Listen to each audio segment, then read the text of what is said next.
तो ये हो गया दिन भर का रिवीजन। अब पाठशाला की पहली क्लास। गोवा पब के भगोड़े भाई थाईलैंड में धराए, इधर इंडिगो से नाक रगड़वाए। पीएम मोदी से बचना कैसे नामुमकिन है फिर साबित हो गया।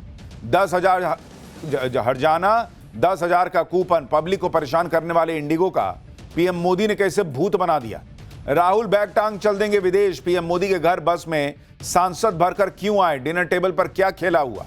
और कभी ई सिगरेट, कभी गुटखा, कभी भौं-भौं। संसद में अजब गजब कांड का चैप्टर अब खोलने जा रहा हूं। जब से नरेंद्र मोदी देश के प्रधानमंत्री बने हैं तब से 11 साल में सबने ये तो देख ही लिया है कि नरेंद्र मोदी से बचकर निकलकर चले जाना ये मुश्किल ही नहीं नामुमकिन है।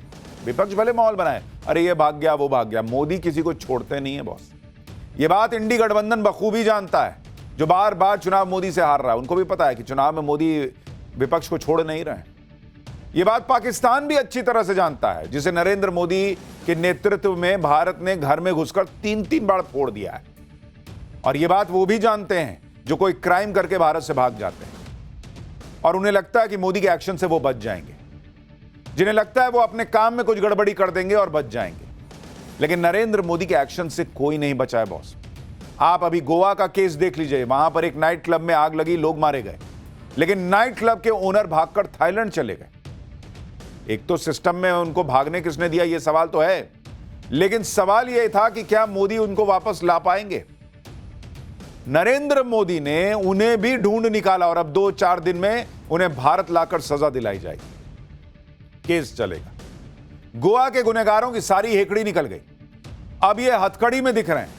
और ये सिर्फ एक केस नहीं है, आप इंडिगो एयरलाइन का मामला देख लीजिए। नरेंद्र मोदी ने ऐसा डंडा चलाया कि पब्लिक को परेशान करने वाली इंडिगो टिकट का पैसा भी दे रही है, अलग से मुआवजा भी दे रही है, 10-10 हजार का वाउचर भी दे रही है।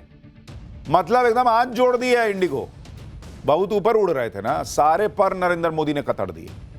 नरेंद्र मोदी ने इनसे वो काम करवा लिया जो भारत में पहले कभी नहीं हुआ। आज आपको बताऊंगा कि इंडिगो को लेकर पीएम मोदी क्या एक्शन ले रहे हैं कि पब्लिक भी खुश है। आपको यह भी बताऊंगा कि कैसे गोवा अग्निकांड के भगोड़े आरोपियों को मोदी सरकार के नेतृत्व में भारत लाने की तैयारी चल रही है। यह भी दिखाऊंगा कि इधर नरेंद्र मोदी से ना गोवा के गुनहगार बच पाए, ना इंडिगो के गुनहगार, और उधर इंडी वालों को भी नरेंद्र मोदी ने कैसे निपटाया। आपको कल कांग्रेस और इंडी की धुलाई के बाद मोदी ने आज कौन सी बैठक की है, उनके घर बस में भर भर के सांसद क्यों पहुंचे, डिनर पार्टी में क्या हुआ है, राहुल गांधी कौन सी पार्टी में पहुंच गए जिस पार्टी में अडानी भी आए हुए थे, इंडी को जो आग लगी है उसमें वो संसद के अंदर क्या क्या कांड कर रहे हैं। बहुत कुछ है आज बताने के लिए बॉस। पहले एक झलक देखिए।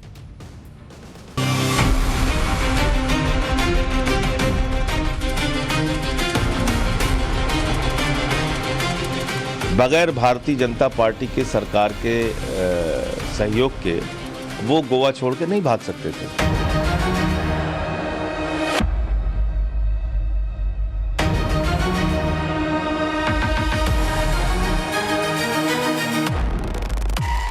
प्रधानमंत्री मोदी ने बुलाया है।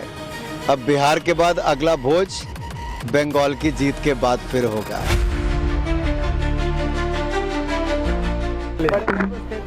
अमित शाह जी गलत लैंग्वेज यूज कर दी, हाथ कांप रहे थे। देश भर में ई सिगरेट बैन हो चुकी है। टीएमसी के सांसद पी रहे हैं सर टीएमसी के सांसद सर कई दिनों से लगातार बैठ के पी रहे हैं sir. It will be violation of rules. Is for the speaker to inquire and take action.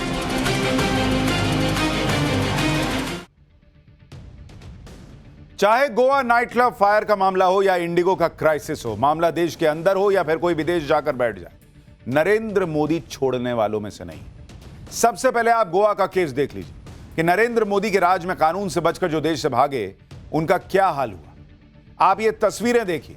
ये तस्वीरें गोवा के नाइट क्लब अग्निकांड के मुख्य आरोपियों की है, जिन्हें थाईलैंड की इमिग्रेशन पुलिस ने होटल रूम से धर दबोचा। भाई लोग रूम में थे, सोचे थे थाईलैंड पहुंच गए, अब कौन हम तक पहुंचेगा, मसाज कराएंगे। नरेंद्र मोदी ने कहा कि पुलिस भेजो, बुलाओ इनको, यहां इनका जेल में मसाज होगा। इन आरोपियों के हाथ में अब हथकड़ी लगी हुई है। इनके पासपोर्ट थाईलैंड पुलिस ने जब्त कर लिए हैं। ये आरोपी लूथरा ब्रदर्स हैं, जो उस नाइट क्लब के मालिक हैं जिसमें आग लग गई थी और 25 लोगों की जान चली गई। गोवा के बर्च बाय रोमियो लेन इस नाइट क्लब में आग लगने के बाद ये लूथरा ब्रदर्स देश छोड़कर थाईलैंड भाग गए।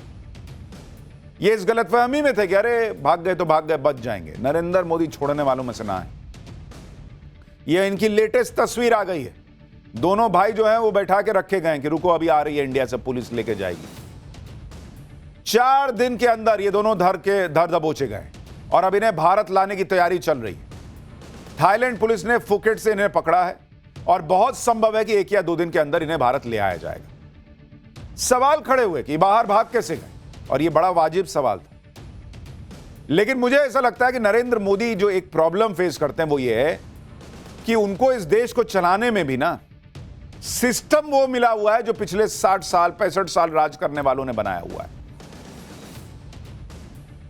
और जब नरेंद्र मोदी अपने हाथ में केस लेते हैं तब ये होता है। उसके पहले तो चलता है मामला कि भाई निकल गए। उस सिस्टम में काम कराना नरेंद्र मोदी की बड़ी चुनौती है और हर बार वो उस चुनौती को पार करते हैं, चाहे इंडिगो का मामला हो चाहे इन दोनों भाइयों का। गोवा के नाइट क्लब में आग लगने के बाद जब क्लब मालिकों के देश छोड़कर भागने की खबर आई तो विपक्ष ने नरेंद्र मोदी के खिलाफ सीधा माहौल बना दिया। कांग्रेस ने कहा कि मोदी सरकार की नाक के नीचे से लोग देश छोड़कर फरार हो गए, किसी को भनक नहीं लगी, शर्म आनी चाहिए। आम आदमी पार्टी ने आरोप लगाया कि गोवा की बीजेपी सरकार की मदद से ही ये लोग देश छोड़कर भागे। आप आम आदमी पार्टी के संजय सिंह को एक बार सुनिए, फिर आपको इन आरोपियों के भागने और 4 दिन के अंदर ही ये कैसे धर दबोचे गए उस एक्शन के बारे में बताऊंगा। कि वो ऐसे हिंदुस्तान से नहीं भाग गए। उनको भगाने में किन किन लोगों का हाथ रहा है इसकी भी जांच होनी चाहिए। बगैर भारतीय जनता पार्टी के सरकार के सहयोग के वो गोवा छोड़ के नहीं भाग सकते थे। इंडिगो एयरलाइंस और सबको नहीं मिल रही है, देश की जनता परेशान हो रही है और 25 लोगों की जान चली गई जिन लोगों की लापरवाही से। वो इंडिगो की एयरलाइन से भाग गए हिंदुस्तान छोड़ के और हमारी सरकार कुछ नहीं कर पाई। तो ठीक है, पकड़े गए हैं और प्रत्यार्पण संधि भी है थाईलैंड के साथ, तो उनको वापस जल्दी लेके आइए। देखिए, संजय सिंह एक बात तो वाजिब कर रहे हैं। वो कह रहे हैं कि भाई किसी ने तो मदद की होगी भागने में, उन लोगों पर भी एक्शन होना चाहिए। लेकिन वो लोग कौन हैं, वो किस तरीके से इन्हें भगाए, उससे बड़ा पॉइंट इस वक्त ये है कि अगर ये भाग भी गए तो नरेंद्र मोदी ने कहा वापस लाओ और वापस आ रहे हैं। विपक्ष माहौल बना रहा है कि आरोपी विदेश भाग गए, मोदी सरकार सोती रही, कुछ नहीं कर पाई। लेकिन विपक्ष आधा अधूरा सच आपको बता रहा है, पूरा सच मैं बताता हूं। 6 दिसंबर की रात 11:45 पर नाइट क्लब में आग लगने की पहली कॉल फायर ब्रिगेड को गई। 1.5 घंटे के अंदर यानी रात 1:17 पर लूथरा ब्रदर्स ने देश छोड़कर भागने के लिए दिल्ली से थाईलैंड के फुकेट की टिकट बुक कर दी। 7 दिसंबर की सुबह यानी अग्निकांड के करीब 5 घंटे बाद सौरभ लूथरा और गौरव लूथरा सुबह 5:30 बजे की फ्लाइट से थाईलैंड भाग गए थे। यानी ऐसा नहीं था कि गोवा पुलिस कई घंटों तक सोती रही और आरोपियों को जानबूझकर भागने में मदद की। इन दोनों को तुरंत समझ में आ गया, तुरंत टिकट बुक की और रातों रात जो है अर्ली मॉर्निंग जो है वो निकल गए। गोवा पुलिस ने जो बताया उसके मुताबिक नाइट क्लब में रात को करीब 12 बजे आग लगी और सुबह 6 बजे तक आग बुझाने, रेस्क्यू करने और पीड़ितों को अस्पताल पहुंचाने का काम चला। जब गोवा पुलिस आरोपियों के घर पहुंची तो परिवार वालों ने कहा कि उन्हें पता ही नहीं है कि दोनों कहां हैं। जब मोबाइल नंबर मांगा गया तो कहा कि वो नंबर है ही नहीं, कहा नंबर नहीं मेरे पास। तो सूत्र बता रहे हैं कि जब गोवा के क्लब में आग लगी तो लूथरा ब्रदर्स दिल्ली में एक शादी में परिवार के साथ थे। वहीं से दोनों ने भागने का प्लान बना लिया था, क्योंकि उनको पहले नोटिस मिल रहा था कि भाई मामला गड़बड़ है आपके पब में। जैसे ही आग लगा इनको समझ में आ गया कि अब डराएंगे, ये तुरंत 4 घंटे के अंदर 5 घंटे के अंदर निकल गए। फिर भी मैं कहता हूं कि जांच होनी चाहिए कि किसी ने मदद की कि नहीं की। लेकिन भाग गए तो बच गए क्या? और जो भागे हैं वो बच रहे हैं क्या? उनके बारे में बताऊंगा भी। वो विजय माल्या कैसे रो रहा है, कैसे मेहुल चोकसी का हाल हो गया है। लेकिन 7 दिसंबर को भागे दोनों आरोपी 11 दिसंबर को थाईलैंड से पकड़ लिए गए। नरेंद्र मोदी के राज में कानून के हाथ इतने लंबे हैं कि गोवा से करीब 5000 किलोमीटर दूर बैठे आरोपी भी बच नहीं पाए। जब गोवा के नाइट क्लब में आग में फंसकर लोग मर रहे थे, 25 लोगों की जान चली गई थी, तब ये लूथरा ब्रदर्स देश छोड़कर भाग रहे थे। ऐसे आरोपियों को वापस भारत लाकर नरेंद्र मोदी इनका कानूनी हिसाब पूरा करेंगे। लूथरा ब्रदर्स को वापस भारत लाने के लिए सीबीआई और गोवा पुलिस की टीम थाईलैंड जाएगी। वहां प्रत्यर्पण की प्रक्रिया को पूरा कर दोनों की कस्टडी लेगी। भारत और थाईलैंड के बीच 2015 से प्रत्यर्पण संधि है, इसलिए ऐसा अनुमान है कि 24 से 48 घंटे के अंदर दोनों भारत आ सकते हैं। भारत आते ही दोनों भाइयों पर कानून का शिकंजा कसेगा, क्योंकि कोर्ट ने उनकी ट्रांजिट एंटीसिपेटरी बेल को खारिज कर रखा है। दोनों आरोपियों ने कोर्ट में अर्जी लगाई थी कि थाईलैंड से दिल्ली लाए जाने पर 4 हफ्ते तक उनकी गिरफ्तारी ना हो। वाह भैया, इनका मजा चल रहा है कि हम भागेंगे, आएंगे तो हमको अरेस्ट ना करना। कोर्ट ने मना कर दिया। कैसे नहीं अरेस्ट हो गए? लूथरा ब्रदर्स के पकड़े जाने पर गोवा के सीएम प्रमोद सावंत ने कहा कि दोनों को जल्द से जल्द भारत लाया जाएगा। लूथरा ब्रदर्स के खिलाफ लापरवाही के चलते दूसरों की जान खतरे में डालना, गैर इरादतन हत्या समेत कई धाराओं में केस दर्ज। इन आरोपों में लूथरा ब्रदर्स को 10 साल तक की सजा भी हो सकती है। आप यह भी देखिए कि लूथरा ब्रदर्स के फरार होने के बाद गोवा पुलिस हाथ पर हाथ धरकर नहीं बैठी रही। अगर बैठी होती तो 4 दिन में ये पकड़े नहीं जाते। इनकी गिरफ्तारी की इनसाइड स्टोरी आपको बताता हूं। ऐसा थोड़ी होगा कि एक दिन भगा दिया, 4 दिन बाद पकड़ के ले आए। जैसे इन दोनों आरोपियों के फरार होने की खबर मिली, वैसे ही गोवा पुलिस एक्टिव हो गई, क्योंकि दोनों आरोपी दिल्ली से थाईलैंड भाग गए थे। इसलिए दिल्ली पुलिस की मदद ली गई और उनके घरों पर छापे मारे गए।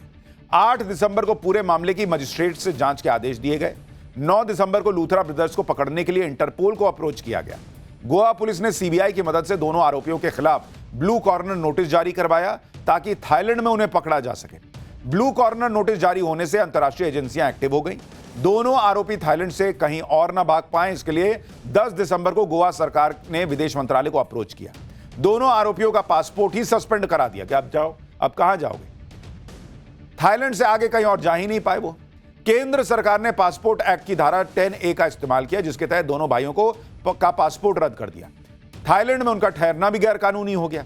फिर भारतीय एजेंसीज की अपील पर थाई अधिकारियों ने उन्हें हिरासत में ले लिया। यानी आप देखिए कि पूरा कोऑर्डिनेटेड ऑपरेशन चला। अगर बीजेपी ने भगाया होता, नरेंद्र मोदी की सरकार ने भगाया होता, तो 4 दिन में पकड़ लेते। इसमें गोवा पुलिस भी लगी रही, दिल्ली पुलिस लगी रही, विदेश मंत्रालय लगा रहा। और ये पीएम मोदी के डबल इंजन की जो बात होती है, उस डबल इंजन के कोऑर्डिनेशन से तगड़ा एक्शन हुआ। लूथरा ब्रदर्स पर शिकंजा कसने के लिए गोवा पुलिस ने बुलडोजर एक्शन का भी सहारा लिया। गोवा में लूथरा ब्रदर्स के night club Romeo Lane Vagator को भी बुलडोजर से गिरा दिया गया। यह क्लब गोवा में लूथरा ब्रदर्स का सबसे बड़ा और मेन नाइट क्लब था। तो जो विपक्ष ये नैरेटिव बना रहा था कि गोवा की बीजेपी सरकार ने आरोपियों को भागने में मदद की, यह तस्वीर उस नैरेटिव पर बुलडोजर चला रही। आप यह भी देखिए कि गोवा अग्निकांड में नाइट क्लब के एक और पार्टनर अजय गुप्ता को भी गोवा पुलिस ने धर दबोचा। आरोप है कि अजय गुप्ता भी भागने की फिराक में था। अजय गुप्ता को दिल्ली से पकड़ा गया, गोवा लाया गया। अब आप देखिए किसी को भी नहीं बख्शा जा रहा है, जो रडार पे सब धरे जा रहे हैं। इससे पहले क्लब से जुड़े मैनेजर और स्टाफ को भी पकड़ा जा चुका है। इस मामले में लापरवाही बरतने वाले 3 वरिष्ठ सरकारी अधिकारियों को भी गोवा सरकार सस्पेंड कर चुकी है। गोवा पुलिस लूथरा ब्रदर्स की पूरी कुंडली खोलने को तैयार है। लूथरा ब्रदर्स की 42 शेल कंपनियों का पता चला है, कहा जा रहा है। यानी नरेंद्र मोदी अब ऐसे ऐसे एक्शन ले रहे हैं जो मिसाल बन जाएगी। लेकिन वही है कि थोड़ा सा नरेंद्र मोदी को घुसना पड़ता है कि भाई क्या हो रहा बताओ। उसके बाद मामला थोड़ा और टाइट होता है। ऐसा नहीं कि गोवा पुलिस काम नहीं कर रही थी, गोवा की सरकार काम नहीं कर रही थी, लेकिन जब नरेंद्र मोदी ठान लेते गए इससे कैसे हुआ जी, उसके बाद मामला जो है वो अलग दिशा में चला जाता है। गोवा के गुनहगारों को खींचकर भारत लाया जा रहा है। इसी तरह से बैंकों का पैसा लेकर जो बड़े बड़े भगोड़े विदेशों में छुपे, उन तक भी नरेंद्र मोदी के हाथ पहुंच चुके हैं। उनको भी छोड़ने का मूड में नहीं है नरेंद्र मोदी। बेल्जियम से पीएनबी घोटाले के आरोपी मेहुल चोकसी को भारत लाने की तैयारी और तेज हो गई है। बेल्जियम की सुप्रीम कोर्ट ने उसके भारत प्रत्यर्पण के खिलाफ दायर अपील खारिज कर दी। वो चोकसी कह रहा था कि ना हमको मत भेजिए इंडिया। वहां बेल्जियम की सुप्रीम कोर्ट ने मना कर दिया कि कैसे नहीं जाओगे। इस फैसले से मेहुल चोकसी को जल्द भारत लाने की उम्मीद बढ़ गई। अब मेहुल चोकसी के प्रत्यर्पण की आधिकारिक प्रक्रिया शुरू हो पाएगी। बैंकों का 13,000 करोड़ लेकर भागने वाले घोटाले में मेहुल चोकसी भी आरोपी है। और यह सिर्फ एक उदाहरण नहीं है। अभी तो आपको बताऊंगा कि इंडिगो के पर कैसे खतरे हैं, जो पब्लिक को घुमा रहा था ना, उसका भूत बना दिया है नरेंद्र मोदी सरकार ने। लेकिन आप देखिए कि नरेंद्र मोदी की सरकार कैसे ताबड़तोड़ एक्शन लेती है। और आप अगर देखेंगे कि पिछले 11 साल में कैसे एक्शन हुआ है, अगर आप इसको कंपेयर भी करेंगे तो आपको दिखेगा कि 2020 से 2025 इसमें अगर आप देखेंगे सीबीआई और ईडी का एक्शन, अगर इसके बारे में आप देखेंगे कि कैसे एक्शन हुआ है। भगोड़े लाए गए, भगोड़े भारत लाए गए। कितने लाए गए भाई? इस 5 साल का सिर्फ आपको बता रहा हूं, 148 भगोड़े भारत लाए गए। तो जो ये सोचते हैं कि भाई ऐसा कुछ नहीं है, भाग गया तो भाग गया, 148 भगोड़े भारत ला गए। और यूपीए के दौरान क्या होता था, 2005 से 2013 का आंकड़ा आपको बताता हूं। उस दौरान हर साल 4 लाते थे, हर साल 4 भगोड़े को पकड़ के लाते। मतलब इनका 8 साल में 8 चक 32, यहां 5 साल में 148। यानी हर साल नरेंद्र मोदी के रहते हुए हर साल 30 भगोड़े, हर साल ऑलमोस्ट 30 भगोड़े लाए जा रहे हैं। यहां कितना है, हर साल 4। इतना ही नहीं, पैसों की भी रिकवरी हो रही है। 2018 से अगर 2022 तक आप देखिएगा, 2018 से 2022 इसमें पैसे की आप रिकवरी, जो आपराधिक अपराध करके जो इकोनॉमिक ऑफेंडर्स थे, उससे जो पैसे की रिकवरी हुई, पैसे की रिकवरी अगर आप वो देखेंगे, इस 4 साल में 16,000 करोड़ रुपया भी वसूला गया। भाई आपको याद नहीं है, वो विजय माल्या बैठे बैठे ट्वीट करता रहता कि अरे मैंने तो जितना लूटा नहीं उससे ज्यादा जो है ये लोग वसूल लिए हैं। वित्त मंत्रालय के मुताबिक अब तक 15 आरोपियों को फिजिटिव इकोनॉमिक ऑफेंडर्स घोषित किया गया है और आर्थिक अपराध के मामले में इन भगोड़ों से अब तक 19,187 करोड़ रुपए की रिकवरी हुई है। यानी नरेंद्र मोदी के राज में भगोड़ों को पकड़कर भारत लाना, भारत के लोगों का पैसा रिकवर करना रिकॉर्ड गति से हो रहा है। और नरेंद्र मोदी उन लोगों को भी छोड़ने के मूड में नहीं है जो ये सोचते हैं कि अरे हम तो इतने ज्यादा पावरफुल है कि हमारा कोई क्या बिगाड़ लेगा। गोवा के गुनहगारों पर एक्शन हो रहा है तो इधर इंडिगो के खिलाफ भी तगड़ी कार्रवाई हो रही है। पिछले हफ्ते इंडिगो की हजारों फ्लाइट कैंसिल हुई, जिसकी वजह से पैसेंजर्स को भारी मुश्किलों का सामना करना पड़ा। लाखों लोग परेशान हुए, घंटों एयरपोर्ट पर रुकने को मजबूर हुए। इतनी बड़ी नाकामी के बाद इंडिगो जिम्मेदारी से भाग रही थी, लेकिन मोदी सरकार की सख्ती के बाद अब इंडिगो लाइन पर आ रहा है। पीएम मोदी कई बार कह चुके हैं कि पब्लिक को परेशान करने वालों को बख्शा नहीं जाएगा। वो अपने सांसदों को नहीं छोड़ते, कहते हैं जाओ सब पब्लिक के बीच में रहो। यहां कहां, पता करो उनको क्या जरूरत है। अब वो इंडिगो को छोड़ देते हैं। सरकार ने अब इंडिगो पर ऐसा एक्शन लिया है जो अब तक इस देश में नहीं हो रहा था। 3 से 5 दिसंबर के बीच जो फ्लाइट्स कैंसिल हुई उसके लिए इंडिगो एयरलाइन अब यात्रियों को मुआवजा देगा। इंडिगो 5 से 10 हजार रुपए तक का मुआवजा देगा। जिनकी फ्लाइट 24 घंटे के अंदर कैंसिल हुई उनको मुआवजा मिलेगा। इंडिगो यात्रियों को 10,000 रुपए का ट्रैवल वाउचर भी देगा। यह वाउचर 12 महीने तक इस्तेमाल किया जा सकता है। इसके अलावा इंडिगो कैंसिल फ्लाइट का रिफंड भी दे रहा है। यानी आपको याद होगा हमने पाठशाला में जोर शोर से यह मुद्दा उठाया था कि इंडिगो लोगों का पैसा वापस कर दिया तो एहसान जता रहा है, उसको उस पर हर्जाना लगना चाहिए। और देखिए वो हर्जाना लग गया। 10,000 रुपया हर्जाने का देगा, 10,000 रुपए का वाउचर देगा। अब लोग कहेंगे उसमें तो उसका ही टिकट बुक होगा। अरे आज न कल कभी ना कभी तो इंडिगो पे चल बे ना कीजिएगा। ऐसा थोड़ी कि अब चढ़ना ही छोड़ दीजिएगा। तो कम से कम 20,000 रुपया ऊपर से तो आया। नहीं तो जो हिसाब था ये तो कुछ देने के मूड में नहीं था। सोच रहा था कि अरे पैसा वापस कर दिए, यही बहुत बड़ी बात। इंडिगो की वजह से यात्रियों की फ्लाइट बार बार रिशेड्यूल हुई, जिसकी वजह से यात्रियों को एयरपोर्ट पर लंबा इंतजार करना पड़ा। इसलिए अब इंडिगो को मुआवजा देना पड़ रहा है। यह पहली बार है बॉस जब भारत की कोई एयरलाइन इस तरह से मुआवजा दे रही है। हमने आपको पाठशाला में बताया था कि विदेश में ऐसे क्राइसिस या तो होते नहीं, और अगर होते हैं तो भाई उनको जो है भारी भरकम मुआवजा देना पड़ता है। लेकिन भारत में ऐसा कोई नियम ही नहीं, कोई लोड नहीं लेता। लेकिन नरेंद्र मोदी ने अब ऐसा काम करवा दिया जो भारत में कभी नहीं हुआ कि आप पैसा दो, हर्जाना भरो। यह काम हुआ है देश के अंदर। इंडिगो केओस भारत के एविएशन हिस्ट्री में इस तरह का पहला मामला था, और ये इतने लार्ज स्केल पर था जिससे लाखों यात्री परेशान हुए। उस वक्त यात्रियों की असुविधा को देखते हुए वो रोस्टर वाला नियम कुछ दिन के लिए वापस लिया गया, तो लोगों ने कहा इंडिगो ने सरकार को झुका दिया। यहां सरकार ने इंडिगो को नाक रगड़वा दी है बॉस, और इसीलिए सरकार का बड़े पैमाने पर एक्शन दिख रहा है।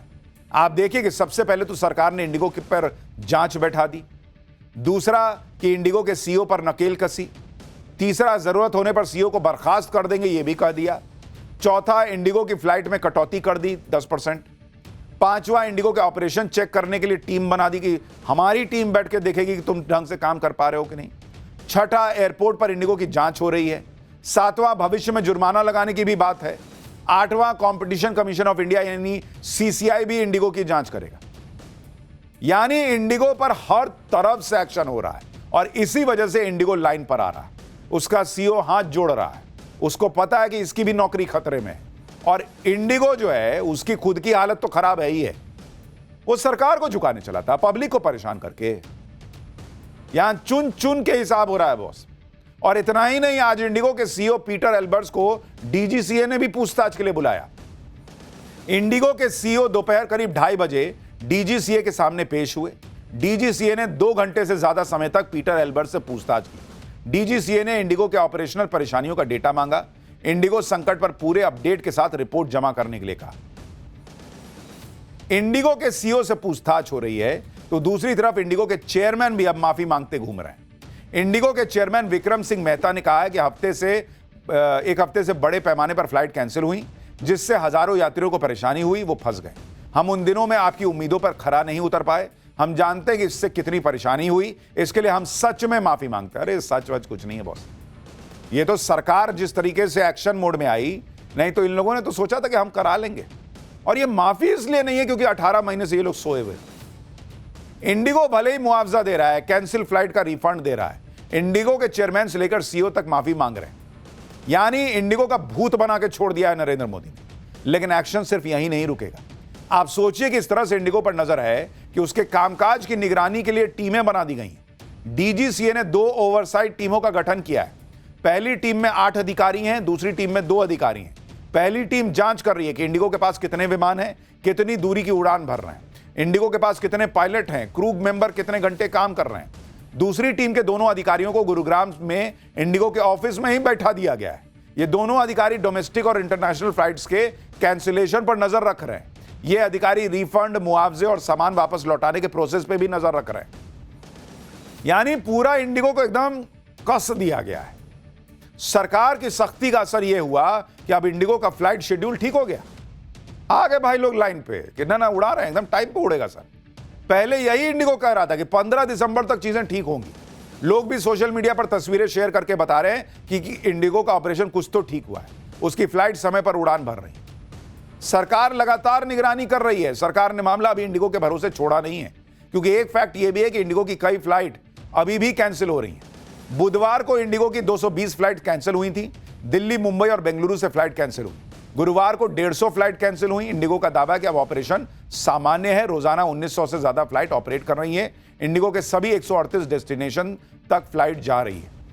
यानी इंडिगो खुद मान रहा है कि अब बहुत हद तक चीजें नॉर्मल हो गई।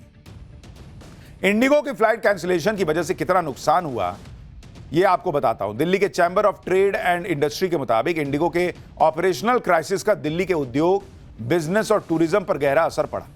लगातार फ्लाइट कैंसिलेशन से सिर्फ दिल्ली में 1000 करोड़ रुपए का नुकसान हुआ। रोज कैंसिल हो रही फ्लाइट से दिल्ली ट्रेडर्स का मूवमेंट प्रभावित हुआ, जिससे मार्केट गिरा। खुद इंडिगो को इस संकट की वजह से करीब 40,000 करोड़ का नुकसान हो चुका है। इंडिगो की पेरेंट कंपनी इंटर ग्लोब के शेयर में 16% की गिरावट आ चुकी है। तो भाई नरेंद्र मोदी छोड़ने वाले में से नहीं है। वो यहां रिफॉर्म कर रहे हैं, वो देश को इकोनॉमी बना रहे हैं 3रे नंबर की, उसके लिए लगे हुए हैं। और तुम सोच रहे हो कि हम घुमा देंगे, कोई भाग जाएगा, कोई जो है पब्लिक को रुला देगा और बैठे रहेंगे। ये चल रहा है। हाँ, उधर डिनर भी चल रहा है। एक तरफ पीएम मोदी जनता को रुलाने वालों को नाक रगड़वा रहे हैं, दूसरी तरफ इंडी गठबंधन के लिए भी नरेंद्र मोदी से बचना मुश्किल नहीं, नामुमकिन दिख रहा है। वंदे मातरम और एसआईआर पर संसद में इंडी गठबंधन की धुलाई के बाद आज पीएम मोदी ने एक मीटिंग कर डाली, जिससे इंडी गठबंधन परेशान होगा। आज पीएम मोदी ने एनडीए सांसदों को डिनर पे बुला लिया और यह डिनर हुआ प्रधानमंत्री के घर पर। दावा है कि वहां डिनर के लिए 50 से ज्यादा टेबल लगे। अरे भाई, इतने सांसद हैं, बस में भर के पहुंचे सर। डिनर में शामिल होने के लिए एनडीए सांसद बसों में भर भर कर पीएम आवास गए। करीब 2 बसें पीएम आवास पहुंची, जिसमें मंत्री, सांसद सब मौजूद रहे। ये नहीं कि वीआईपी टाइप से सब जो है वो अपना अपना जाएंगे। बैठो सब बस में, चलो मोदी जी ने बुलाया है, खाना पे बुलाया है। पीएम मोदी की डिनर पार्टी में शामिल होने वाले बीजेपी नेता क्या कह रहे हैं, एक बार सुनिए, फिर बताता हूं कि डिनर पार्टी को बुलाने का सियासी मायना क्या है।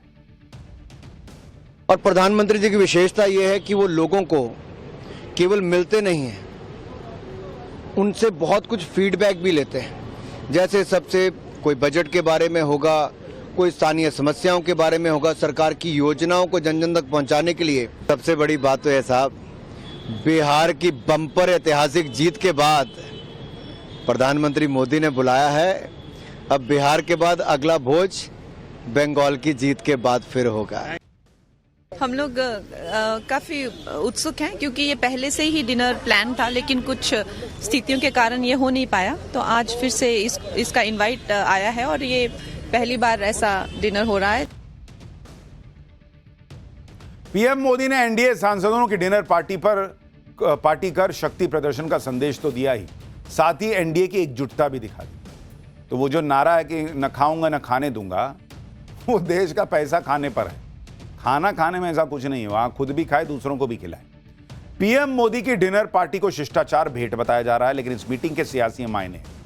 कहा जा रहा है कि पीएम मोदी एनडीए नेताओं के साथ बैठकर संसद में आगे की रणनीति बनाएंगे, क्योंकि संसद में मोदी सरकार को बड़े बड़े रिफॉर्म वाले बिल लाने हैं और अब संसद का एक ही हफ्ता बचा है। पीएम मोदी ने कुछ दिन पहले भी संसद परिसर में एनडीए नेताओं से बात की थी और रिफॉर्म एक्सप्रेस का जिक्र किया था। पीएम मोदी बार बार इस बात पर जोर दे रहे हैं कि नेताओं को जनता के बीच जाना चाहिए, सरकार की योजनाओं के बारे में बताना चाहिए, कैसे लोगों की परेशानी को कम किया जा सकता है, इस आइडिया पर काम करना चाहिए। यह भी माना जा रहा है कि बैठक में एसआईआर पर बात हो सकती है। जिस तरह से इंडी गठबंधन चुनाव आयोग और मोदी सरकार के खिलाफ नैरेटिव बना रहा है, उस नैरेटिव को चैलेंज करने पर भी चर्चा हो सकती है। पीएम मोदी सांसदों से अलग अलग मुद्दे पर फीडबैक भी ले रहे हैं, ऐसा कहा जा रहा है। इधर पीएम मोदी डिनर पार्टी कर रहे हैं, उधर कल राहुल गांधी भी एक डिनर पार्टी में शामिल हुए, जिसमें अडानी जी भी पहुंचे हुए थे। यह डिनर पार्टी शरद पवार के घर पर हुई, जिसमें राहुल गांधी, प्रियंका वाड्रा मौजूद रहे। यह पार्टी शरद पवार के जन्मदिन के उपलक्ष्य में थी। इस पार्टी में गौतम अडानी, अजीत पवार और कई केंद्रीय मंत्री भी शामिल हुए। अब वहां पीछे देखिए अडानी दिख रहे हैं और इधर एक फोटो में राहुल गांधी दिख रहे हैं। राहुल गांधी ने शरद पवार से तो नहीं पूछा होगा कि अडानी कैसे यहां आ गए, या दोनों मिले नहीं मिले ये तो नहीं पता, लेकिन दो अलग अलग फोटो तो चल रही है और दोनों एक ही पार्टी की है। इसीलिए मैं कई बार कहता हूं कि आप अपने व्हाट्सएप ग्रुप में लड़ भिड़ लेते रहे नेताओं के चक्कर में। नेता अपना हिसाब से चलते हैं बॉस, वो नहीं लड़ते भिड़ते। इधर पीएम मोदी की डिनर पार्टी चल रही है, उधर कल संसद में गृह मंत्री अमित शाह ने कांग्रेस की ऐसी क्लास लगाई कि कांग्रेस अभी तक तिल मिला रही। कल अमित शाह के भाषण को लेकर आज राहुल गांधी से जब पूछा गया, सुनिए क्या जवाब दिया। कल अमित शाह जी गलत लैंग्वेज यूज कर दी, हाथ कांप रहे थे, आपने ये तो सब देखा होगा। गलत लैंग्वेज यूज की, मेंटली बहुत प्रेशर में है, दबाव में है, वो देखा कल पार्लियामेंट में, पूरे देश ने देखा। और जो मैंने बातें बोली हैं उसके बारे में उन्होंने कोई बात तो नहीं बोली, प्रूफ नहीं दिया। हमने पब्लिकली प्रेस कॉन्फ्रेंसेस में कहा है, मैंने डायरेक्टली चैलेंज किया उनको कि आ जाइए मैदान में, आ जाइए पार्लियामेंट में डिस्कस करते हैं, मेरे प्रेस कॉन्फ्रेंसेस को डिस्कस करते हैं। कोई जवाब नहीं मिला। राहुल गांधी यही देखते रह जाते हैं, किसका हाथ कांप रहा है, कौन कैसे बोल रहा है। अमित शाह पूरा पॉइंट वाइज जवाब दे दिया, इनको समझे में नहीं आया लग रहा है। कल अमित शाह ने विपक्ष को पानी पिला दिया, आज बीजेपी सांसद सुधांशु त्रिवेदी ने कांग्रेस को जमकर धोया। सुनिए सुधांशु त्रिवेदी ने कैसे अश्वमेध यज्ञ के घोड़े की बात करके कांग्रेस को सुनाया। प्राचीन काल में अश्वमेध यज्ञ होता था, तो अश्वमेध यज्ञ का घोड़ा छोड़ा जाता था। मैं यहां कैविएट लगा कह दूं, मैं किसी के व्यक्तिगत अपमान के लिए नहीं, उपमान के लिए कह रहा हूं, ठीक, फॉर द सिमिली।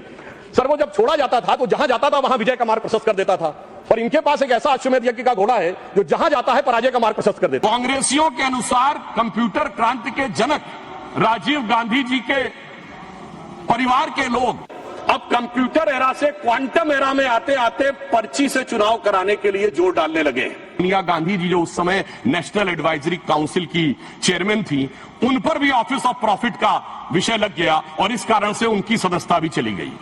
मगर सभापति महोदय जो आज संविधान की दुहाई देने की बात करते हैं, सोनिया जी जब तक चुनाव दोबारा गई, लड़के आई, तब तक चुनाव में संशोधन करके ऑफिस ऑफ प्रॉफिट का नियम ही बदल दिया गया।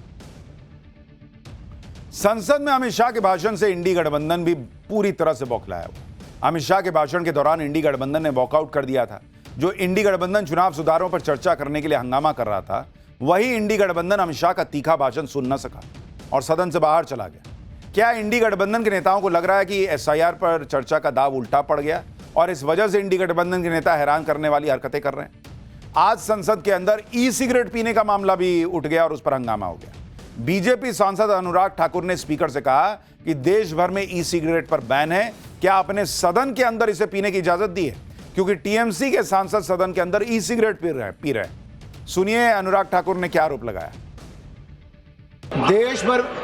देश भर में ई सिगरेट बैन हो चुकी है, क्या सदन में आपने अलाउ कर दी है? नहीं, कोई मान्य सदस्य को कोई भी सर सिगरेट को वैसा टीएमसी के सांसद पी रहे हैं सर टीएमसी के सांसद सर कई दिनों से लगातार बैठ के पी रहे हैं सर। कोई भी मान्य टीएमसी के सांसद पी रहे हैं सर नहीं सर, आप चेक करवाइए सर। एक मिनट व्यवस्था दे रहा हूं सर सदन में अगर सिगरेट पीना अलाउ कर दिया है। एक मिनट प्लीज। मैं सभी मान्य सदस्यों से पुनः आग्रह करता हूं, हमें संसदीय परंपराओं और संसदीय नियमों का अनुपालन करना चाहिए। कोई भी मान्य सदस्य कभी भी ऐसा कोई विषय मेरे पास आएगा तो निश्चित रूप से इस पर मैं निश्चित रूप से कार्रवाई करेंगे। टीएमसी के सांसदों पर अनुराग ठाकुर ने संसद के अंदर ई सिगरेट पीने का आरोप लगाया। इस पर टीएमसी सांसद सौगत राय से जब सवाल पूछा गया तो उन्होंने कहा कि ये नियमों का उल्लंघन है और स्पीकर को जांच करके एक्शन लेना चाहिए। Cannot say anything about that because I was not in the house. I don't know who smoked and who complained. But if this is happening, do you think so? It is right? There's no question. It will be violation of rules. It's for the speaker to inquire and take action. खैर संसद में तो एक से एक चीज अब हो रही है, कहीं भौं भौं, कहीं ई सिगरेट का आरोप, क्या ही बोला जाए। खैर पाठशाला में अब अगला चैप्टर जिसमें आपको बताऊंगा मोदी पुतिन की सेल्फी से जले भुने बैठे ट्रंप ने पाकिस्तान को और F-16 देने का फैसला क्यों किया है। भारत का नया धमाका, पीएम मोदी और ट्रंप की फोन पर आज क्या बात हो गई है, क्या भारत के लिए बॉर्डर पर कोई संकट खड़ा हो रहा है, ट्रंप क्या चाह रहे हैं, अब इसका चैप्टर। नरेंद्र मोदी ने पुतिन के साथ जो सेल्फी दुनिया को दिखाई थी वो अब तक अमेरिका नहीं भूला है। पुतिन तो मोदी से मिलकर चले भी गए, लेकिन अमेरिका में इसको लेकर आग लगी हुई और इस आग में ट्रंप ऐसे जले भुने बैठे हैं कि ट्रंप ने आज एक फैसला कर डाला कि मुनीर के लिए बड़ी डील कर दी। पाकिस्तान के पास अमेरिका से भीख में मिले जो F-16 लड़ाकू विमान है उन्हें अपडेट करने का पैकेज अमेरिका ने पाकिस्तान को दे डाला। ट्रंप ने यह काम तब किया है जब अमेरिका और भारत के बीच ट्रेड डील को लेकर बातचीत चल रही है। आज ट्रंप की पीएम मोदी से फोन पर भी बात हुई। उधर ट्रंप ने मुनीर के लिए नई डील की तो इधर नरेंद्र मोदी ने क्या नया धमाका किया है कि ट्रंप का फोन आ गया, फोन पे बात हो गई। ट्रंप से फोन पर पीएम मोदी की क्या बातचीत हुई इसके बारे में आगे बताऊंगा। यह भी बताऊंगा कि जिस वक्त मोदी पुतिन की दोस्ती से हिले ट्रंप ने मुनीर को जंग लगे हथियार में धार देना शुरू किया, उसी वक्त नरेंद्र मोदी ने कौन सी मिसाइल निकाल ली। चीन किस बात से हड़बड़ाया हुआ है कि ऐसी तैयारी करने लगा जैसे कल ही कोई युद्ध शुरू होने वाला है। चीन ने कौन से खतरनाक हथियार का टेस्ट कर डाला है जिसकी पूरी दुनिया में बात हो रही है, ऐसी तस्वीर लोगों ने नहीं देखी। आज ये सब आपको बताऊंगा, लेकिन पहले आप देखिए कि नरेंद्र मोदी और डोनाल्ड ट्रंप के बीच आज फोन पर क्या बात हुई। मोदी और ट्रंप के बीच फोन पर इस बातचीत के बारे में पीएम मोदी ने खुद जानकारी दी और बताया कि राष्ट्रपति ट्रंप के साथ बहुत अच्छी और सार्थक बातचीत हुई है। व्यापार, ऊर्जा और सुरक्षा क्षेत्रों में सहयोग बढ़ाने पर चर्चा हुई। हमने अपने द्विपक्षीय संबंधों में हुई प्रगति की समीक्षा की। क्षेत्रीय और अंतर्राष्ट्रीय डेवलपमेंट पर भी राष्ट्रपति ट्रंप के साथ चर्चा हुई। भारत और अमेरिका वैश्विक शांति, स्थिरता और समृद्धि के लिए मिलकर काम करते रहे। गौर करने वाली बात है कि ट्रंप और पीएम मोदी के बीच बातचीत ऐसे समय में हुई जब दोनों देशों के प्रतिनिधि मंडल दिल्ली में ट्रेड डील फाइनल करने पर चर्चा कर रहे हैं। आप यह भी ध्यान में रखिए कि मोदी ट्रंप के बीच फोन पर यह बातचीत उस वक्त हुई है जब पुतिन अभी भारत का दौरा करके लौटे। पीएम मोदी और रूसी राष्ट्रपति पुतिन की सेल्फी से अमेरिका में हड़कंप मचा हुआ है और ऐसा पहली बार नहीं है कि मोदी ने पुतिन के साथ फोटो खिंचवाई, लेकिन यह फोटो खास है क्योंकि मोदी पुतिन की इस फोटो ने ट्रंप की नाक में दम कर दिया है। अमेरिकी संसद में विपक्षी डेमोक्रेट सांसद काम लेवगर-डोव ने मोदी पुतिन की सेल्फी वाला पोस्टर दिखाया। मोदी पुतिन की सेल्फी दिखाकर अमेरिका में विपक्षी सांसद ने ट्रंप को जमकर कोसा। उन्होंने इस फोटो के जरिए ट्रंप की विदेश नीति की जमकर आलोचना की। कामलेगर-डोव ने पीएम मोदी की फोटो को दिखाकर ट्रंप को साफ शब्दों में चेतावनी दी है। उन्होंने कहा कि ट्रंप के गलत फैसलों ने भारत को मॉस्को के करीब धकेल दिया है। उन्होंने आरोप लगाया कि पीएम मोदी नहीं बल्कि ट्रंप ही भारत अमेरिका पार्टनरशिप को कमजोर कर रहे हैं। एक बार सुनिए अमेरिकी संसद में अमेरिकी सांसद ने ट्रंप को कैसे बेइज्जत किया है। उसके बाद बताऊंगा ट्रंप की मुश्किलें अपने ही देश में क्यों और बढ़ती जा रही हैं और इसलिए क्या ट्रंप पाकिस्तान को नई धार दे रहे हैं। Trump's policies towards India can only be described as cutting our nose to spite our face. And this is doing real and lasting damage to the strategic trust and mutual understanding between our two countries. Because let me be clear, being a coercive partner has a cost. And this poster is worth 1,000 words. You do not get a Nobel Peace Prize by driving U.S. strategic partners into the arms of our adversaries. America में ही Trump की तगड़ी class लगाई जा रही है, क्योंकि America में अब यह बात हो रही है कि ट्रंप ने अपनी हरकतों से भारत जैसे दोस्त देश को दुश्मन बना रखा है। मोदी और पुतिन की दोस्ती देखकर ट्रंप को भी आग लगी हुई है और अभी तक अमेरिका भारत को अपना स्ट्रैटेजिक पार्टनर मानता था, लेकिन ट्रंप की नीतियों ने ऐसा माहौल बनाया जिससे दूरियां बन गई। सबसे पहले तो ट्रंप ने भारत पर 50% टैरिफ ठोक दिया, जिससे भारत के निर्यात पर अच्छा खासा असर पड़ा। कई बार टैरिफ बढ़ाने की बात कहकर ट्रंप ने भारत पर प्रेशर बनाने की कोशिश की। इसके बाद ट्रंप ने अमेरिकी दिग्गज कंपनियों को भारत में निवेश न करने की बात कही। ट्रंप ने भारत से आउटसोर्सिंग बंद करने तक का भी फरमान सुना दिया था। ट्रंप लगातार भारत और पाकिस्तान युद्ध को रुकवाने का दावा करते रहे, जबकि भारत ट्रंप के इस दावे से साफ इनकार करता रहा। ट्रंप लगातार आतंकी मुल्क पाकिस्तान की मदद भी कर रहे हैं, पाकिस्तान को कर्ज से लेकर हथियार तक दे रहे हैं, बिजनेस भी बढ़ा रहे हैं। यानी ट्रंप हर वो चीज कर रहे हैं जिससे उनको लगता है कि मैं पैर पटकूंगा और शायद भारत में कंपन होगी। अरे भैया वहीं बैठो तुम। ट्रंप इसलिए भी परेशान है कि पीएम मोदी अब उनका लोड नहीं ले रहे। पीएम मोदी और पुतिन की मुलाकात के बाद दुनिया में बदलते पावर सेंटर ने ट्रंप की मुश्किलें बढ़ाई। इस बौखलाहट में ट्रंप लगातार गलतियां करते जा रहे हैं। अब ट्रंप ने पीएम मोदी पर प्रेशर बनाने के लिए एक और पैंतरा चला है। ट्रंप ने मुनीर से डील कर ली है, जिसके तहत अमेरिका ने पाकिस्तान के F-16 के लिए 6,000 करोड़ रुपए का अपग्रेड पैकेज दिया है। अमेरिका एडवांस टेक्नोलॉजी और उसके सपोर्ट की बिक्री को मंजूरी भी दे रहा है। अब दो देशों के बीच इस तरह की डील आमतौर पर आसानी से हो जाती है, लेकिन पाकिस्तान के लिए डील संजीवनी का काम करेगी, क्योंकि खटारा हो चुके पाकिस्तानी F-16 की उम्र 15 साल और बढ़ जाएगी। इस डील में क्या खास है, पहले आपको वो बताता हूं। सबसे इंपॉर्टेंट है लिंक 16 डेटा लिंक सिस्टम। यह अमेरिका और नेटो देशों का सुपर सिक्योर कम्युनिकेशन नेटवर्क है, जो लड़ाई के दौरान दोस्त और दुश्मन की पहचान करता है, हथियार चलाने का कोऑर्डिनेशन और रियल टाइम जानकारी साझा करता है। यह सिस्टम युद्ध के दौरान फाइटर जेट को जैमिंग से भी बचाता है। इसमें क्रिप्टोग्राफिक यानी गुप्त कोड के उपकरण और नए इलेक्ट्रॉनिक सिस्टम है। Pilot training, simulator, spare parts और सॉफ्टवेयर अपडेट शामिल है। पाकिस्तान का दावा है कि इस अपग्रेडेशन से पाकिस्तानी F-16 की उम्र 2040 तक बढ़ जाएगी। यानी डोनाल्ड ट्रंप चूंकि भारत पर प्रेशर बना नहीं पा रहे, तो नए नए पैतरे कर रहे हैं और अब वो पाकिस्तान को मजबूत बनाने का काम कर रहा है। ट्रंप ने पाकिस्तान के साथ F-16 वाली जो डील की है, उससे एक बात क्लियर होगी कि भारत ने ऑपरेशन सिंदूर में पाकिस्तान के बहुत F-16 फोड़े हैं। पाकिस्तान के एयरबेस में भारत ने छेद कर दिया था। इसी में माना जा रहा है कि पाकिस्तान के पास जो F-16 है वो तबाह हुए हैं और उन्हें नुकसान पहुंचा है।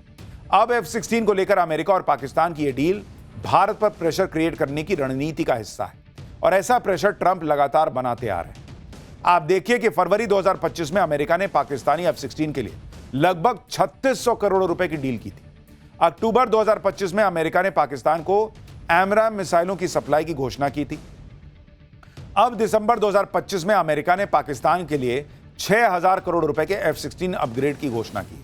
यानी चीन भारत के खिलाफ पाकिस्तान को हथियार दे ही रहा है, अब अमेरिका भी ऐसा करना शुरू कर रहा है। लेकिन डोनाल्ड ट्रंप भूल गए कि ये 2 कौड़ी का पाकिस्तानी है जिसने ओसामा बिन लादेन को छुपा कर रखा हुआ था, कितने आतंकियों को बैठा के रखा है अपनी गोद में, और सिर्फ भारत पर प्रेशर बनाने के लिए आप उसको जो है हथियार दे रहे हो। लेकिन अगर अमेरिका और पाकिस्तान मिलकर कोई खिचड़ी पका रहे हैं, तो पीएम मोदी भी अपनी तैयारी कर चुके हैं। वो इंतजार नहीं कर रहे, बल्कि पहले से ही ऐसी तैयारी कर रहे हैं कि दुश्मन हैरान रह जाए। चीन और अमेरिका की हर चाल को नाकाम करने के लिए पीएम मोदी ने पहले से ही तैयारी शुरू की थी। इसी का नतीजा है कि भारत लगातार नई मिसाइलों का परीक्षण कर रहा है।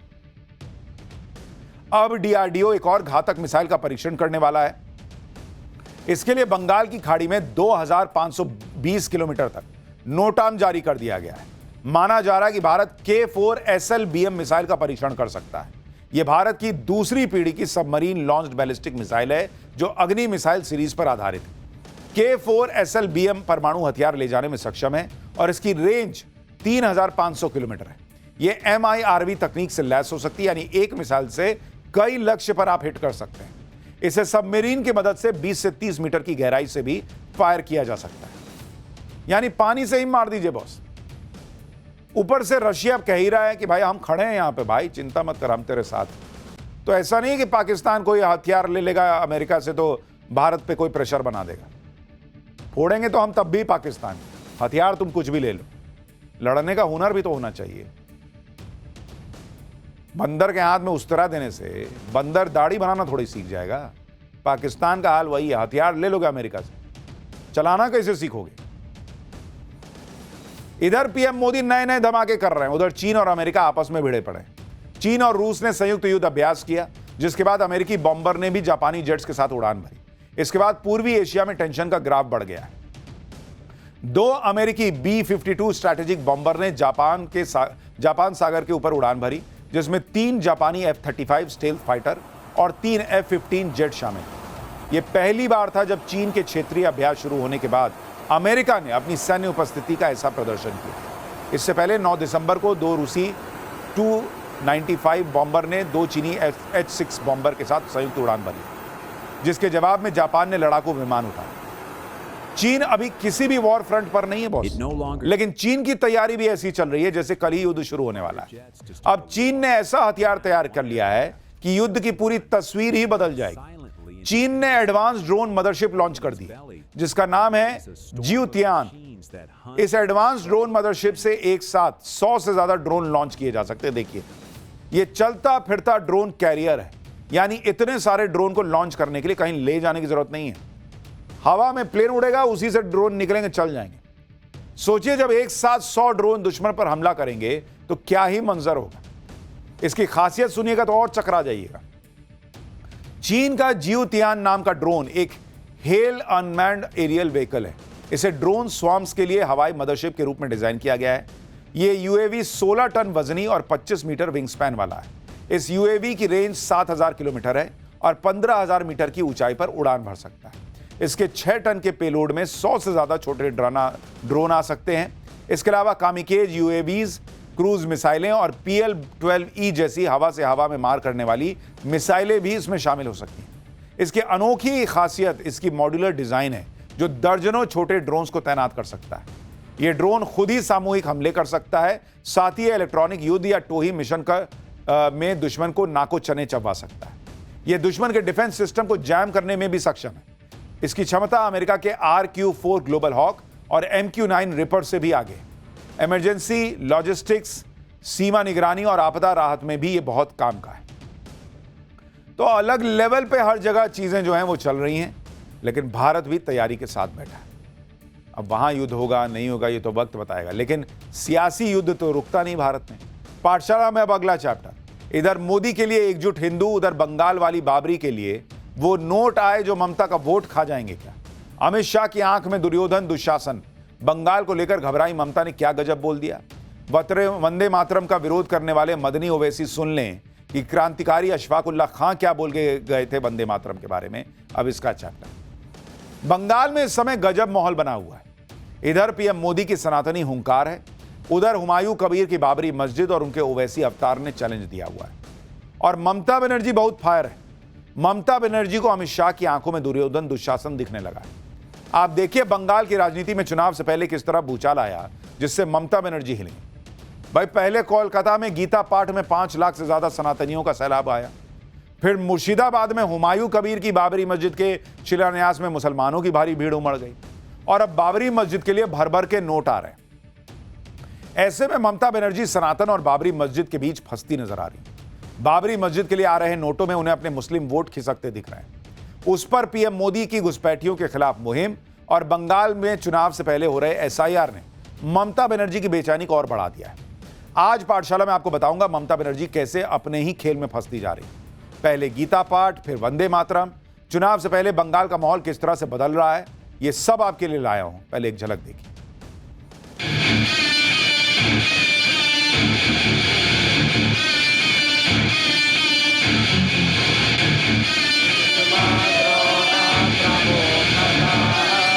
यहाँ पर बोल रहे कि अगर भारत में रहना है तो वंदे मातरम गाना पड़ेगा। भाई ये तो संविधान के खिलाफ है।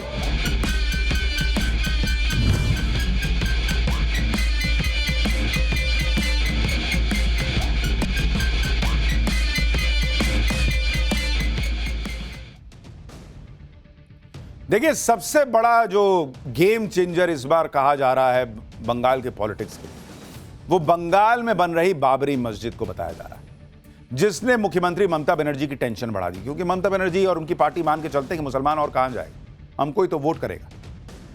जिस तरह से टीएमसी से सस्पेंड विधायक हुमायूं कबीर ने मस्जिद बनाने के लिए ममता बनर्जी के खिलाफ बगावत कर दी है, और जिस तेजी से मस्जिद के लिए नोट जमा हो रहे हैं, उसको देखकर लोग कहने लगे हैं कि जो लोग बाबरी मस्जिद के लिए हुमायूं कबीर को नोट दे रहे हैं, बंगाल विधानसभा चुनाव में उनका वोट भी तो हुमायूं कबीर को जा सकता है।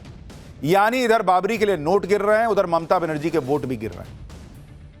हुमायूं कबीर ने खुद एक वीडियो जारी करके दिखाया है कि किस तरह से बाबरी मस्जिद के लिए नोट आ रहे हैं। आप देखिए, बैठ के पूरा नोट गिना जा रहा है। भाई, लोग दे रहे पैसा कि बाबरी बनाओ वहां पे बंगाल में। अब जो नोट दे रहा है वो वोट किसको देगा, पब्लिक पूछ रही है।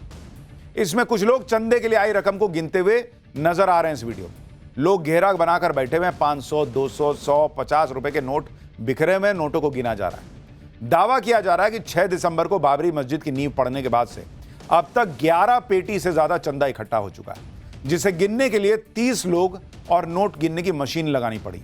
दान पेटी के अलावा चंदे के लिए QR कोड भी शेयर किया गया है। हुमायूं कबीर का दावा है कि अब तक चंदे में 4 करोड़ से ज्यादा की रकम जमा हो चुकी है, जिसमें 2 करोड़ 71 लाख रुपए QR कोड के जरिए बैंक में जमा हुए हैं। बाबरी मस्जिद के नाम पर आ रहे करोड़ों के चंदे से हुमायूं कबीर का जोश आई, इसलिए बाबरी मस्जिद की नींव रखने के बाद अब हुमायूं कबीर ने अगले साल फरवरी में पिछले दिनों हुए गीता पाठ की तर्ज पर कुरान को पढ़ने का ऐलान कर दिया है। हुमायूं कबीर का दावा है कि इस कुरान पाठ में 1 लाख लोग शामिल होंगे। ममता बनर्जी इसलिए तनाव में हैं क्योंकि हुमायूं कबीर ने तो खुद को बंगाल का ओवैसी बताना भी शुरू कर दिया है। ममता बनर्जी जानती हैं कि बिहार में ओवैसी ने इंडी गठबंधन को भारी नुकसान पहुंचाया। ममता बनर्जी को लगने लगा है कि जो काम ओवैसी ने बिहार में किया वही बंगाल में हुमायूं कबीर करने में कामयाब हो गए, तो बंगाल में इस बार बीजेपी को जीतने से रोकना बहुत मुश्किल हो जाएगा। आप देखिए, अभी चुनाव में काफी वक्त है और हुमायूं कबीर अभी से चुनाव की तैयारी कर रहे हैं। हुमायूं कबीर ने कह दिया है कि उन्होंने बंगाल चुनाव को लेकर असदुद्दीन ओवैसी के साथ बात भी कर ली है। हुमायूं कबीर का दावा है कि ओवैसी ने उनसे कहा है कि अगर वो हैदराबाद के ओवैसी हैं तो तुम बंगाल के ओवैसी हो। खबर है कि हुमायूं कबीर के मुताबिक वो 22 दिसंबर को अपनी नई पार्टी का ऐलान करेंगे और बंगाल की कुल 294 सीटों में से 135 पे चुनाव लड़ेंगे।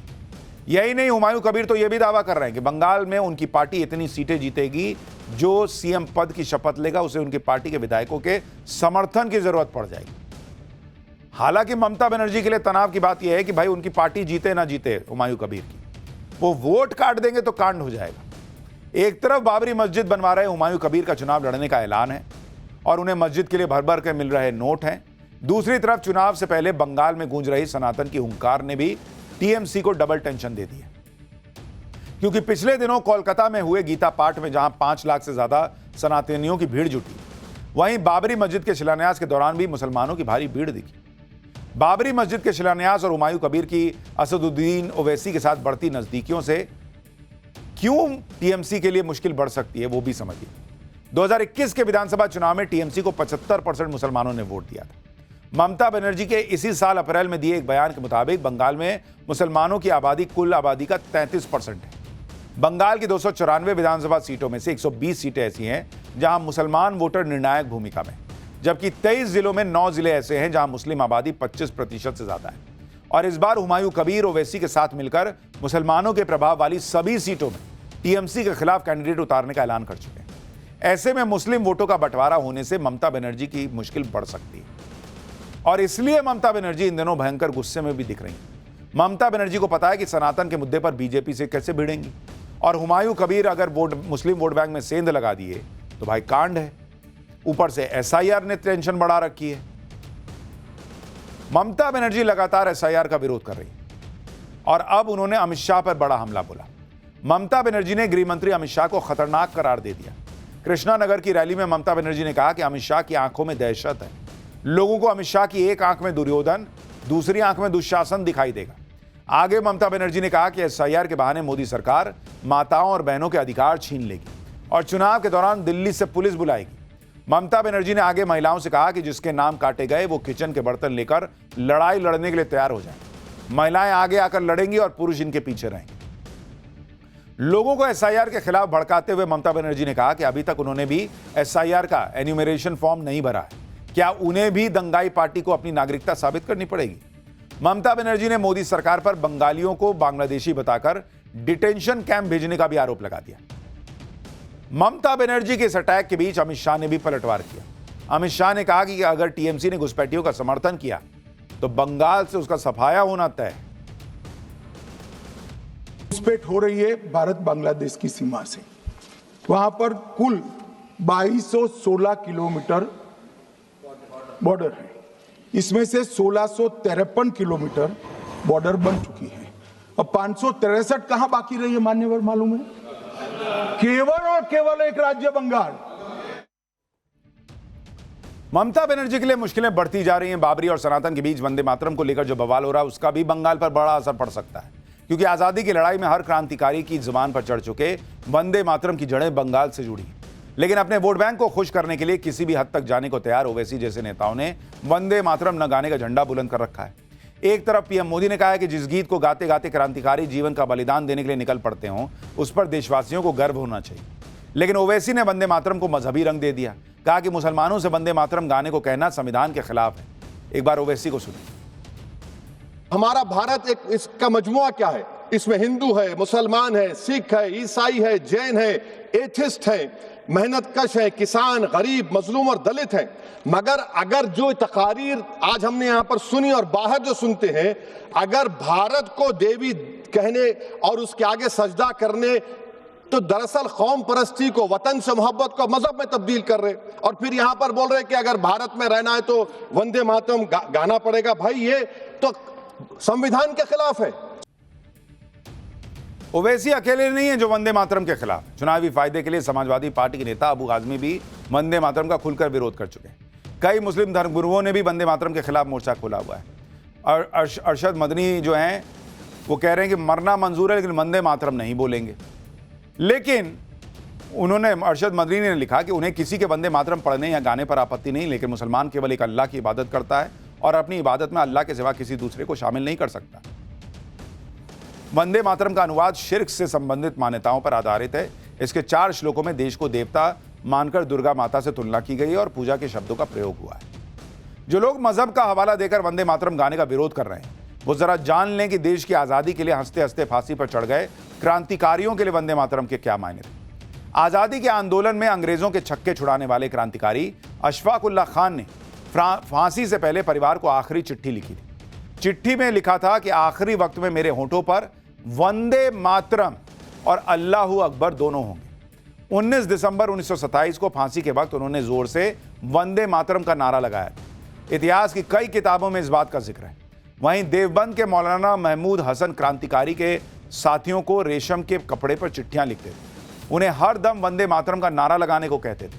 खान अब्दुल गफ्फार खान की खुदाई खिदमतगार सभाओं में वंदे मातरम गाया जाता था। शौकत अली मोहम्मद अली जौहर भी खिलाफत आंदोलन में वंदे मातरम का नारा लगवाते थे। इनकलाब जिंदाबाद का नारा देने वाले मौलाना हसरत मोहनी भी वंदे मातरम कहते थे। और ये सब मुसलमान थे, लेकिन ये कहते थे वंदे मातरम। आज कहा जा रहा है कि भाई मुसलमान तो नहीं कहेगा।